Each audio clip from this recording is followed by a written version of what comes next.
Bu adam televiziya şousunda hile ilə 110.000 dollar qazanmışdı. 1984-cü ildə ABŞ-də yayınlanan məşhur bir televiziya şousu var idi. Adı da Press Your Luck idi.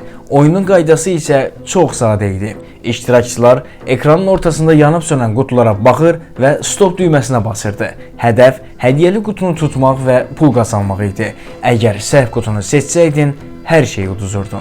Amma bir gün Michael Larson adlı işsiz bir adam bu oyunu televiziyadan izləyərkən bir şeyin fərqinə vardı. Oyun təsadüfi irəliləmirdi.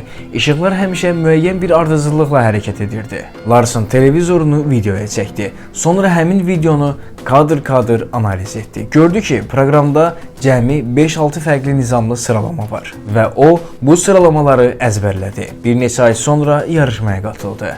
Tamaşaçılar arasında sakitcə oturdu və oyun başladığı anda möhtəşəm performans göstərməyə başladı. Birinci dəfə stop dedi. Böyük mükafat. İkinci dəfə stop, yenə də uğurlu nəticə.